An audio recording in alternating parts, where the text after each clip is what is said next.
gawang atake ni Don Prix. Malakas ang ataking yun. Kung hindi ako nakaiwas ay marahil durog na ang aking mga buto ngayon. Marahil maswerte ka pa rin bata dahil nakaiwas ka sa pag-ataking kong yun. Kundi tapos ka na. Di bali na lang. Kaya niya mag-teleport sa bahagi ng lugar ang gusto niya sa pamamagitan ng aura na nakakalat sa paligid. Mukhang mahirap to. Banggit nga ni Jing.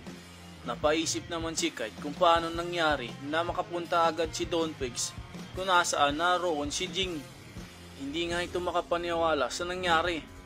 Halos parehas nga nang iniisip si Hisoka at si Kite sa pagtataka kung paano nga nagawa ni Don Prix ang bagay na iyon. Iba talaga ang nagagawa ng malalakas sa paggamit ng net. Hindi na ako magugulat na kaya niyang gawin ang bagay na yon. Alam na agad ni Zeno ang bagay na yon. Balik nga tayo kay Don Prix at hindi pa nga ito tako sa pagsugod. Ayun na naman siya. Ngayon, papakiramdaman ko na lang kung saan siya magmumula para umatake.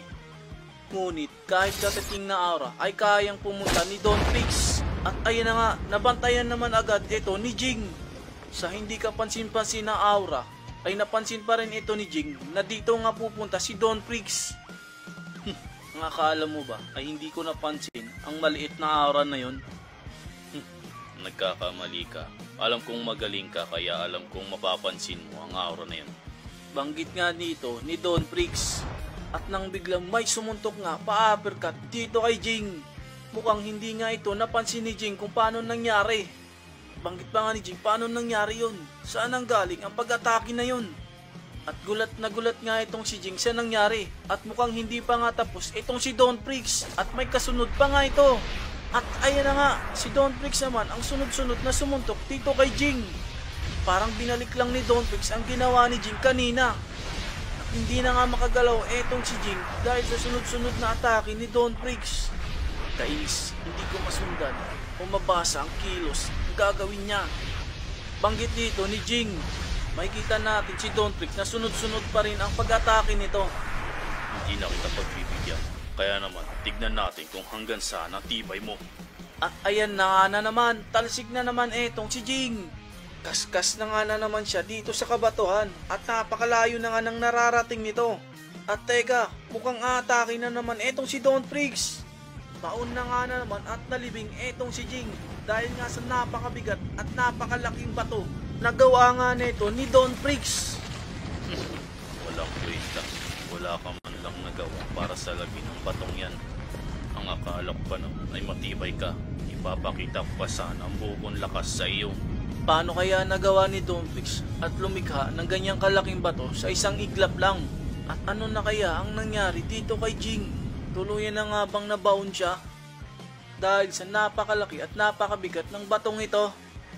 Gulat na gulat nga itong si Hisoka sa nangyayari. Nagtatanong sa sarili kung okay lang ba itong si Jing o tuluyan na ba itong napahamak. Si Kite din naman ay hindi rin nakapaniwala sa nangyaring iyon.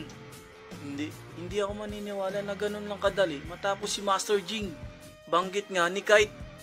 At dito naman tayo kay Zeno. Ito ba ang kapangyarihan ng hari sa lugar na ito?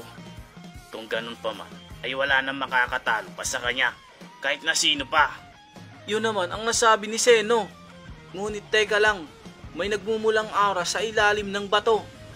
Sa kulay pa nga ng aura ay nagmumula nga ito kay Jing. Sinasabi na nga ba, matibay ang isang ito. Hindi siya basta-basta nagpapatalo. Mabuti naman kung ganun, dahil mapapakita ko at magagamit ko ulit ang buo kong lakas.